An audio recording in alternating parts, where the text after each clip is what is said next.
Hi అండి, అందరికీ నమస్కారం. Welcome back to my channel. ఇప్పుడే అందిన వార్త, కేసీఆర్ అరెస్టు, తీవ్ర దుఃఖంలో కేటీఆర్. వివరాలు వీడియోలో తెలుసుకుందాం. వీడియో ఎక్కడైనా స్కిప్ చేయకుండా ఎండ్ వరకు చూడండి. దయచేసి వీడియోకి ఒక లైక్ చేయండి.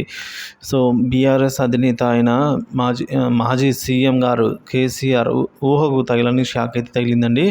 ఛత్తీస్గఢ్ విద్యుత్ కొనుగోలు విషయంలో కేసీఆర్కు నోటీసులు అందాయి.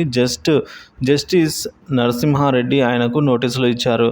ఇచ్చిన నోటీసులపై ఈ నెల 15 లోపల విచారణ ఇవ్వాలని నోటిఫికేషన్లో అయితే పేర్కొన్నారు. ఇదిలా ఉండగా ఇటీవలే ఇదే అంశంపై గతంలో నోటీసులు పంపగా ఎన్నికల దృష్ట్యా జూలై 30 వరకు విచారణ ఇచ్చేందుకు సమయం ఇవ్వాలని కేసీఆర్ కోరిన విషయం తెలిసిందే. తెలంగాణలో కొలువుదీరిన కాంగ్రెస్ ప్రభుత్వం గత ప్రభుత్వం హయాంలో అవినీతి జరిగిందంటూ ఆరోపణలు చేసిన విషయం తెలిసిందే. కాగా గత ప్రభుత్వ హయాంలో జరిగిన అవకతవకలపై దృష్టి సారించి అసెంబ్లీ సమావేశాల్లో విద్యుత్ కొనుగోళ్లపై శ్వేతపత్రాన్ని కాంగ్రెస్ విడుదల చేసింది. విద్యుత్ కొనుగోళ్లలో గతంలో ప్రభుత్వ హయాంలో భారీగా అవినీతి జరిగిందని విద్యుత్ శాఖ మంత్రి బట్టి విక్రమార్క అసెంబ్లీలో ఆరోపణలు చేశారు. దీనిపై విచారణకు ఒక స్పెషల్